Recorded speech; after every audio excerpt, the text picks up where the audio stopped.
Halo semuanya, pernah kebayang nggak gimana sebuah ide yang lahir lebih dari 100 tahun lalu tiba-tiba bisa jadi penyelamat nyawa di dunia modern kita? Nah, di uraian kali ini kita bakal membedah satu kisah sejarah yang benar-benar luar biasa. Kita akan melihat langsung gimana sebuah konsep teologi dari tahun 1912 sukses menjadi motor penggerak aksi kemanusiaan yang sangat nyata di masa kini. Yuk, kita mulai. Coba kita mundur sebentar ke tahun 2020. Ingat masa-masa puncak pandemi COVID-19? Saat itu Malaysia lagi menerapkan lockdown atau perintah kawalan pergerakan yang ketat banget.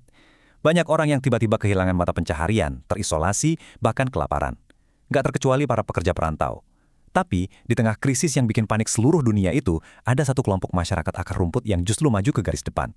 Mereka bergerak dan ngasih bantuan yang skalanya nggak main-main. Kelompok ini adalah teman-teman pekerja migran Indonesia yang tergabung dalam jaringan Muhammadiyah di Malaysia.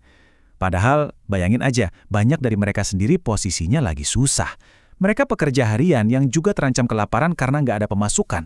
Tapi bukannya menyerah pada keadaan, mereka malah memobilisasi diri. Mereka bagi-bagiin ratusan paket sembako dan masker, nyediain alat pelindung diri buat petugas, sampai bikin layanan kesehatan gratis. Bahkan, mereka ngebentuk aliansi dan ngebuka warung makan bernama Wasola buat ngasih kerjaan ke teman-teman yang kena PHK. Dan yang bikin merinding, bantuan ini nggak cuma buat sesama orang Indonesia loh, tapi juga merangkul masyarakat pedalaman Melayu dan pengungsi Rohingya. Pertanyaannya, apa sih yang memotivasi mereka untuk rela berkorban sebegitunya di tengah penderitaan mereka sendiri? Nah, untuk menjawab itu, kita masuk ke bagian pertama, dunia kolonial yang terbelah. Kita harus mundur cukup jauh ke belakang nih. Di era kolonial Hindia Belanda dulu, sistem pendidikan kita itu benar-benar terbelah dua secara ekstrim. Di satu sisi, pemerintah kolonial bikin sekolah sekuler Belanda yang eksklusif banget, cuma buat kaum bangsawan atau priai. Tujuannya juga murni pragmatis, cuma buat nyetak pegawai administrasi dan juru tulis rendahan. Sama sekali nggak ada sentuhan pendidikan Islam.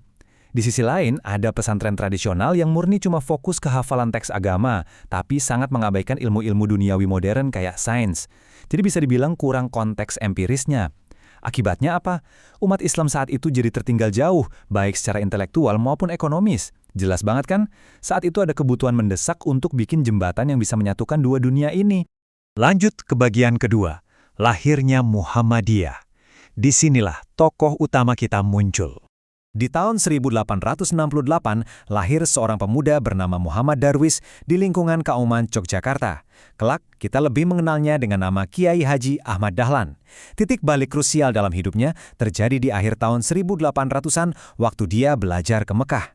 Di sana, pemikirannya kebuka luas setelah bertemu dengan ide-ide progresif dari para pembaharu Islam global. Pas pulang ke tanah air, dia langsung bikin gebrakan berani. Bayangkan, di tahun 1907, dia mengoreksi arah kiblat di Masjid Gede Yogyakarta pakai perhitungan astronomi. Wah, ini sempat memicu kontroversi gede-gedean loh waktu itu, tapi dia nggak mundur. Sampai akhirnya di tahun 1912, beliau resmi mendirikan pergerakan Muhammadiyah. Ideologi utama yang jadi motor penggerak seluruh gerakannya ini disebut tajdid, yang artinya pembaruan atau reformasi. Dahlan ngelihat ada hal yang mendesak banget. Dia pengen membersihkan praktik agama umat saat itu dari belenggu tahayul, bid'ah, dan khurafat. Dia nggak mau masyarakat beragama cuma sekedar ikut-ikutan secara buta. Dia pengen ajaran agama itu dipraktikkan secara rasional, progresif, dan yang paling penting, punya relevansi langsung buat memecahkan tantangan real di masyarakat. Sekarang kita masuk ke bagian ketiga, mengintegrasikan pikiran dan semangat. Gimana caranya Dahlan mempraktikkan ide tajdid ini? Beliau mengeksekusinya lewat pendidikan, dan idenya ini benar-benar radikal di masanya. Dahlan dengan berani memasukkan metode pengajaran modern ala sekolah Belanda, kayak pakai sistem kelas, bangku, dan papan tulis, langsung ke dalam pendidikan Islam. Dia ngegabungin ilmu agama yang sakral dengan ilmu pasti yang logis dalam satu kurikulum terpadu. Keputusannya ini kontroversial banget, sampai-sampai para penentangnya melabeli dia dengan sebutan kiai kafir, karena dinilai terlalu meniru sistem kolonial, tapi dia tetap teguh pada prinsipnya. Dia sadar betul, integrasi ilmu inilah satu-satunya tiket keluar dari keterbelakangan masyarakat. Perlahan tapi pasti, pemikiran transformatif ini dibangun menjadi 3 pilar aksi yang sangat kokoh. Pertama, schooling, yaitu pendidikan massal dengan mendirikan sekolah-sekolah. Kedua, healing, yaitu pemulihan kesehatan masyarakat lewat klinik dan tenaga medis.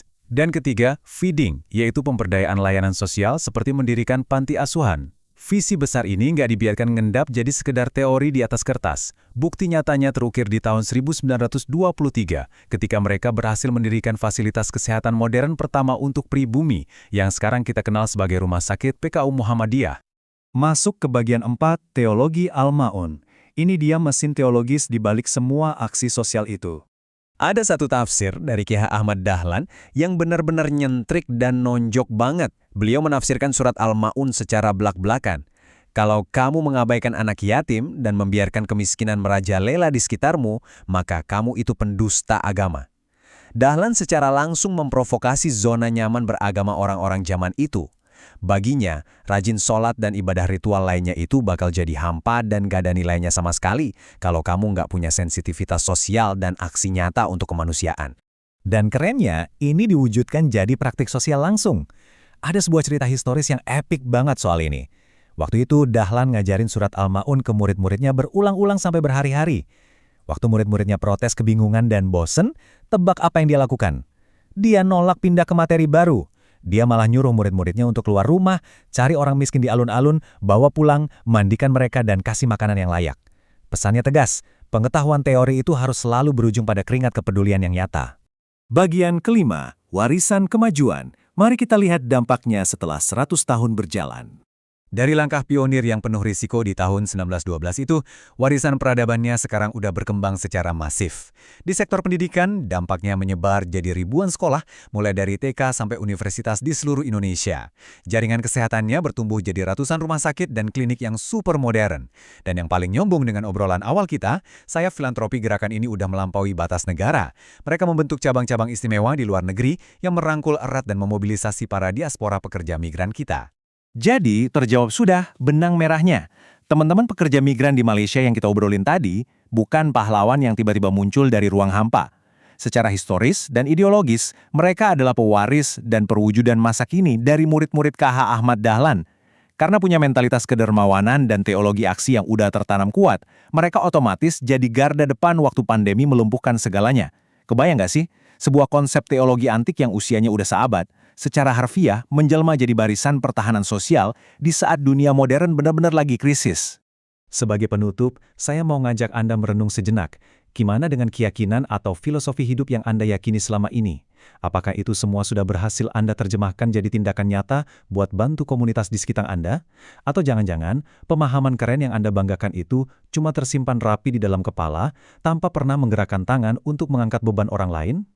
Karena sejarah hari ini udah ngebuktiin ke kita, esensi pemahaman yang sejati itu mutlak diukur dari seberapa besar jejak nyata yang kita tinggalkan untuk kemanusiaan. Terima kasih udah nemenin saya membedah topik ini, sampai jumpa di uraian selanjutnya.